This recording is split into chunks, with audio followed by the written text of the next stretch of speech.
मिसाल के तौर पे लेट से मैं तुम्हें यूं बोल दूं कि लेट से तुमने जो है ना एक जगह पर 100 रुपये जमा करे, तुमने 100 रुपये जो है वो 10 सालों के लिए जमा करे, और तुम्हें बैंक ने ये बोला कि हम आपको जो है ना वो 7.1773% इंटरेस्ट देंगे।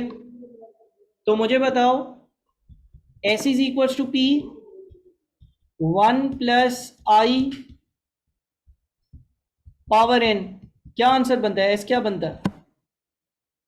मैंने एज्यूम किया कि मैंने 100 रुपये एक जगह पर जमा करे 10 सालों के लिए और बैंक ने मुझे 7.1773% इंटरेस्ट देने का वादा करा, तो 10 सालों बाद मेरे पैसे कितने बन जाएंगे? ये ढूंढने के लिए S is equal to P 1 plus I power n formula लगाऊंगा ना।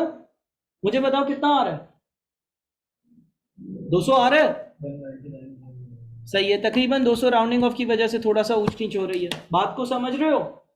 पहले हमने ये कैलकुलेट कर लिया कि बैंक में अगर मैं पैसे रखता हूँ 10 सालों के लिए और मेरे पैसे डबल हो रहे हैं, तो बैंक आखिर मुझे सालाना क्या इंटरेस्ट दे रहा है?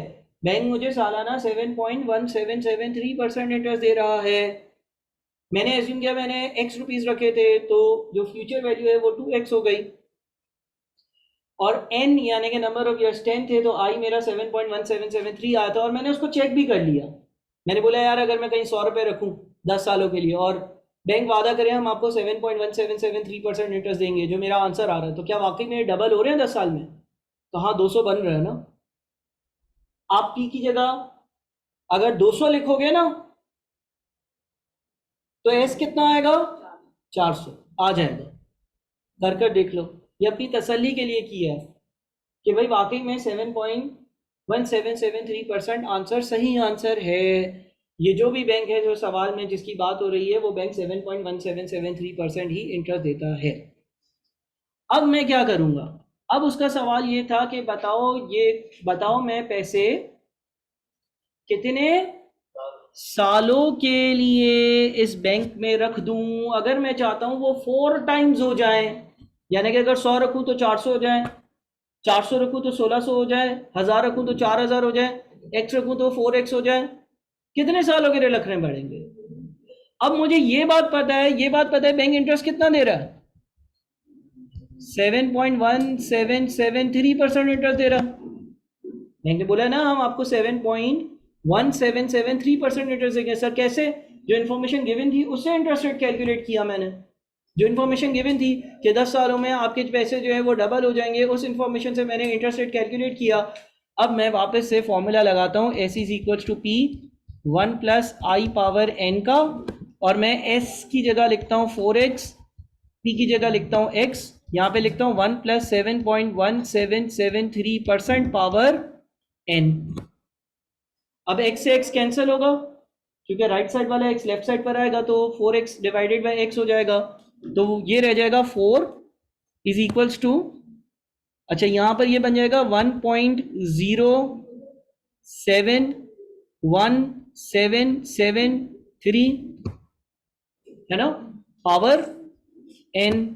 अब सर पावर में n आ रहा है, तो उसके लिए जो मैंने आप लोगों को वीडियो भेजी कि भाई कैलकुलेटर पे कैसे किसी इक्वेशन को सॉल्व करते हैं, हम वो इक्वेशन को सॉल्व करने वाला तरीका यूज कर सकते हैं। हम अपने कैलकुलेटर पर 4 प्रेस करते हैं, फिर अल्फा दबाकर रेड वाला इक्वल्स टू दबाते हैं, फिर हम 1.0773 की पावर में अल्फा दबाकर ब्रैकेट क्लोज वाला x दबाते हैं, फिर हम शिफ्ट दबाकर सॉल्व की दबाते हैं और इक्वल्स टू दबाते हैं। तो कैलकुलेटर थोड़ा टाइम लेकर बोलता है कि n की वैल्यू 20 होगी, यानी कि 5.11 का आंसर C होगा। 5.11 का आंसर जो है ना वो C बन रहा है। यानी कि अगर आप 7.1773% के हिसाब से इंटरेस्ट मिले और अगर आप ये पैसे जो है वो बैंक में 20 सालों के लिए रहने दो, तो 20 साल बाद आपने जितने पैसे रखे होंगे उससे वो 4 टाइम्स हो जाएंगे। 100 रखे होंगे तो 400 हो जाएंगे, 1000 रखोगे तो 4000 हो जाएंगे। ठीक है, चलो अगला सवाल 5.12 में लिखा हुआ है और total of 14,000 rupees is invested for a year at simple interest. a total of 14,000 is invested for a year at simple interest. एक बंदे के पास टोटल 14,000 रुपीज थे, वो पैसे उसने सिंपल इंटरेस्ट पर कहीं पर जाकर इन्वेस्ट कर दिए। मिसाल के तौर पर उसने वो बैंक में जमा करवा दिए एट सिंपल इंटरेस्ट पर जमा करवाए। सिंपल इंटरेस्ट के केस में S is equals to P bracket में 1 प्लस RT, इससे फ्यूचर वैल्यू आती है। ठीक है, part at 5% and the rest at 6%। एक बंदे के पास 14,000 रुपए थे, 14,000 रुपए लेकर वो बैंक गया, एक बैंक का दरवाजा खटखटाया, अंदर गया, मैनेजर से मिला, उससे बोला मेरे पास 14,000 रुपए हैं, मुझे वो इन्वेस्ट करने हैं। बैंक वाले ने बोला 5% इंटरेस्ट देंगे, उसने बोला ठीक है, चला गया बाहर। दूसरे बैंक में घुसा, ठीक है ना, दूसरे बैंक से पूछा मेरे पास 14,000 रुपए हैं, आपके पास मुझे कुछ पैसे इन्वेस्ट करने हैं, आप कितना इंटरेस्ट दोगे? उसने बोला 6%। तो इसने क्या किया, part at 5% and the rest at 6%। एक बंदे के पास 14,000 रुपए थे, उसे ये सोचा इसको मैं इन्वेस्ट करता हूं बैंक में जाकर, सिंपल इंटरेस्ट पर इन्वेस्ट करता हूं, part at 5% and the rest at 6%। एक बैंक वाला बोल रहा है 5% इंटरेस्ट दूंगा, दूसरा बोला 6% इंटरेस्ट दूंगा। इसे बोला कुछ 5% वाले को दे देता हूँ, कुछ 6% वाले को दे देता हूँ। मिसाल के तौर पर 14,000 रुपए है ना, उसने सोचा 10,000 रुपए मैं जमा करवा देता हूँ एक बैंक में जहां से मुझे 5% इंटरेस्ट आएगा, 4,000 रुपए जमा करवा देता हूँ उस बैंक में जहां से मुझे 6% इंटरेस्ट आएगा। या उसने ये सोच लिया कि 14,000 रुपए है, 5,000 रुपए मैं इन्वेस्ट कर देता हूँ उस बैंक में जहां से मुझे 5% इंटरेस्ट आएगा, 9,000 रुपए जमा करवा देता हूँ उस बैंक में जहां से मुझे 6% इंटरेस्ट आएगा। क्यों सर, ऐसा क्यों कर रहे हैं? उसकी मर्जी, उसके पैसे, तुम्हें क्या मसला? तुम कौन सा मशवरा देने वाले बनते हो कि 6% वाले पे करे ज्यादा मिलेगा? उसकी मर्जी, उसके पैसे। ठीक है, तो उसकी मर्जी ये थी कि उसने कुछ पैसे 5% वाली जगह पर इन्वेस्ट करे और कुछ पैसे उसने 6% वाली जगह पर इन्वेस्ट करे। If ₹740 is the total interest, फिर जब साल गुजर गया तो ये दोनों बैंक पे गया, बोला भाई वो आपके पास 14,000 रुपए रखे हुए, उन 14,000 रुपए पे जो भी आप मेरा इंटरेस्ट बनता है, जो आपने वादा किया था उस हिसाब से वो इंटरेस्ट दे दो। तो if ₹740 is the total interest, total interest का क्या मतलब? मतलब कि दोनों बैंक से मिल मिलाकर किसी ने 200-300 रुपए दे दिए, किसी ने 400-500 रुपए दे दिए, ठीक है ना। तो ये लेकर आ गया, घर पे जाकर गिनती किया तो एक 500 का नोट था, 200 के थे और दो 20-20 के नोट थे, ठीक है ना। 740 रुपए इसको टोटल इंटरेस्ट मिला। अब आपसे ये पूछा जा रहा है बताओ मेरे 5% वाली जगह पर कितना पैसा रखा था, ठीक है ना। तो कहानी है कि ये गया, इसने बोला मेरे पास 14,000 रुपए है, मैं एक बैंक गया, उसने बोला 5% इंटरेस्ट, दूसरी बैंक गया, उसने बोला 6% इंटरेस्ट, मैंने कुछ पैसा 5% वाली जगह पर रखा, कुछ पैसा 6% वाली जगह पर रखा। फिर जब साल खत्म हुआ तो इंटरेस्ट लेने गया, जब इंटरेस्ट लेने गया तो किसी ने 300-400-500 रुपए दिए, किसी ने 200-340 रुपए दिए। जब मैं घर आया, घर जाकर मैंने इंटरेस्ट गिना अपना तो वो 740 बना। तुम मुझे ये बताओ कि वो 5% वाली जगह पर जो मैंने पैसे जमा करे थे वो कितने करे थे, ये बताओ, ठीक है, ये बताओ, ठीक है। अब देखो इसको यूं कर लेते हैं, एक बैंक ए है, एक बैंक बी है, सही है ना। एक बैंक ए है, एक बैंक बी है, इससे किधर जमा करे पैसे? दोनों जगह। कुछ पैसे इसने बैंक ए में जमा करे, एज्यूम कर लो यहां से इसको 5% का इंटरेस्ट मिल रहा था, तो फिर बाकी पैसे इसने जो जमा करे वो बैंक बी में, वहां से कितना इंटरेस्ट मिल रहा था? 6%। ये क्लियर है, ठीक है ना। अब इसने पैसे जमा कितने टाइम के लिए करे? एक साल, है ना, क्योंकि साल के आखिर में ये गया और बोला भाई मुझे बताओ कि मेरा इंटरेस्ट कितना बनता है। तो एक साल के लिए जो इसने जमा करे, एक साल के लिए इसको जो इंटरेस्ट मिला वो कितना मिला? 740 रुपए। कहां से, ए से या बी से?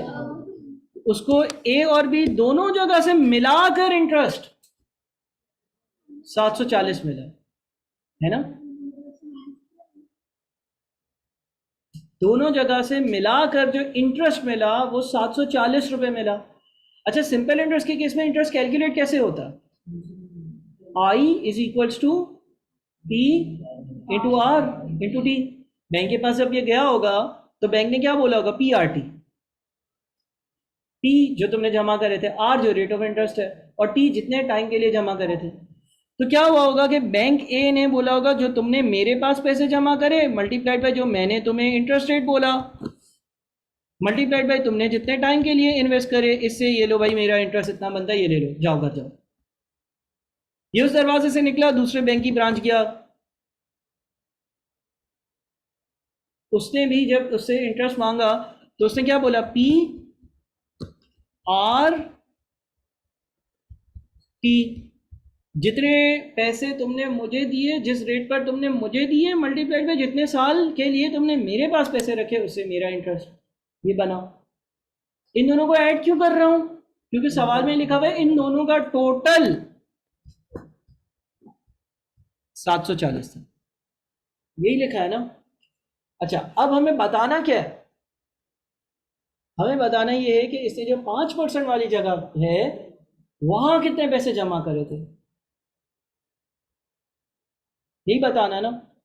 हम एज्यूम कर लेते हैं कि ये जो 5% वाली जगह यानी कि जो बैंक ए है, इस पे इसने एक्स रुपीज जमा करे थे। नहीं पता ना, अननोन है ना, वही तो ढूंढना है। तो हमने एज्यूम कर लिया एक्स रुपीज जमा करे थे। अब जो हमारे पास 6% वाली जगह है वहां पर कितने जमा करे?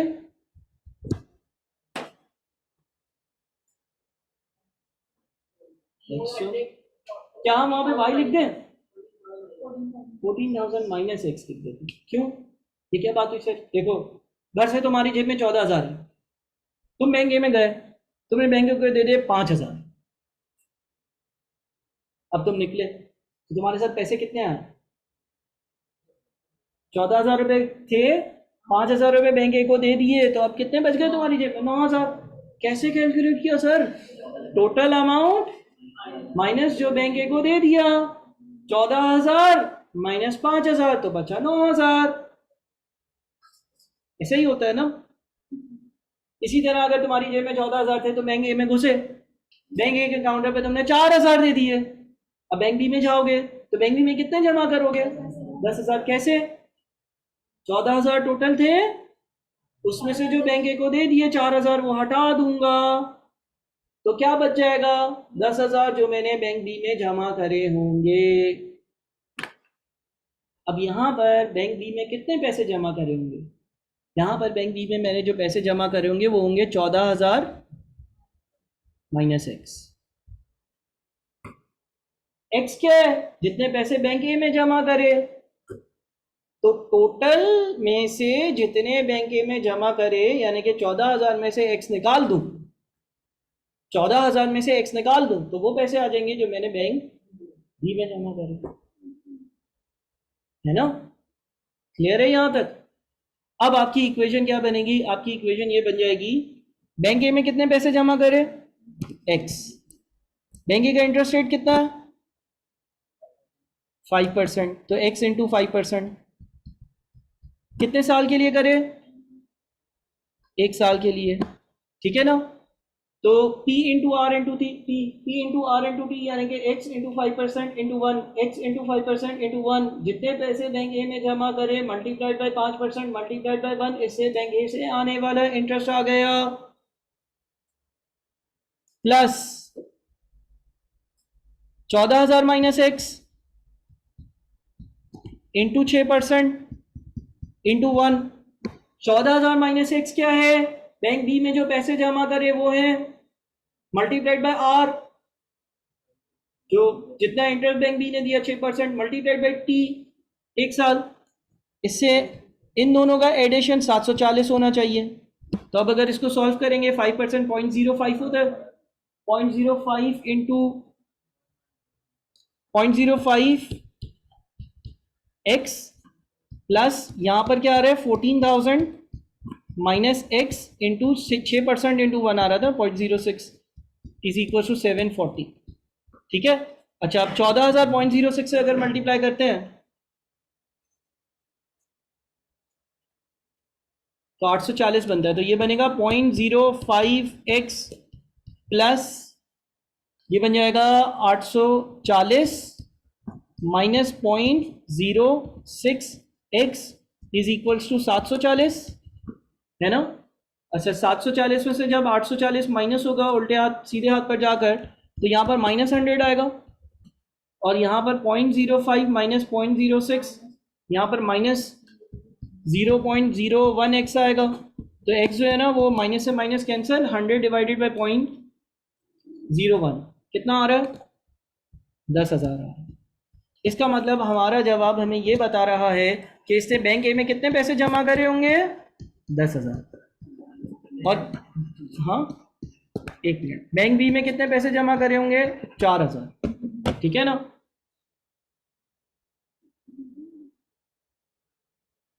क्या समझ नहीं आ रहा बताओ मुझे, ये लाइन ये समझ नहीं आ रहा। देखो बेटा, ये 0.05 है, 0.05x as it is copy करा। अब ये 14,000 माइनस एक्स ब्रैकेट में, और दोनों चीजें 0.06 से मल्टीप्लाई हो रही हैं, तो 14,000 मल्टीप्लाइड बाई 0.06 कितना बनेगा, 840। फिर माइनस एक्स जब 0.06 से मल्टीप्लाई होगा तो -0.06x बनेगा। जब हम ब्रैकेट को ओपन करते हैं तो बाहर वाली टर्म अंदर वाली हर टर्म से मल्टीप्लाई होती है।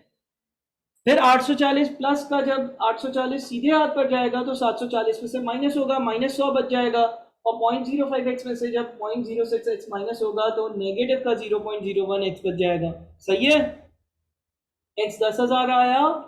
इसका मतलब हमारे ही कैलकुलेशन के हिसाब से इसने बैंक ए में 10,000 और बैंक बी में 4,000 रुपए जमा करे होंगे। और हम इसको चेक भी कर लेते हैं, हमने कहीं गलती तो नहीं करी। कैसे चेक करेंगे, हम हिसाब किताब करके देख लेते हैं ना। अगर इसने लेट से वाकई में बैंक ए में 10,000 रुपए जमा करे हैं और बैंक ए बोलता है हम 5% का इंटरेस्ट देंगे, तो साल का 10,000 का 5% कितना इंटरेस्ट बनेगा, 10,000 का 5% कितना इंटरेस्ट बनेगा, 500 रुपए। और बैंक बी ने क्या बोला था, 6% इंटरेस्ट देंगे, तो 4,000 का 6% साल का कितना बनेगा, दोनों को ऐड करो कितना बनेगा। इसका मतलब हमारी वर्किंग में कहीं पे भी गलती नहीं है, वरना ये मैच थोड़ी करता है ना। हमारे पास 10,000 का अगर 5% लेते हैं 500 आता है, 4,000 का 6% लेते हैं 240 आता है, दोनों को ऐड करते हैं तो 740 आता है। इसका मतलब हमने कहीं गलती नहीं करी है। अगर हमने गलती करी होती तो ये मैच नहीं है।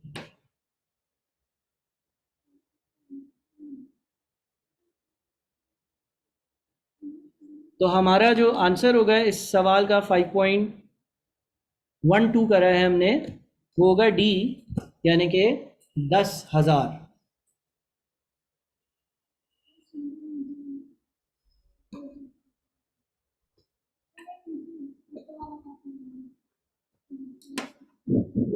सही है जी। 5.11 और 12 ये दो अभी हमने करे हैं सॉल्व।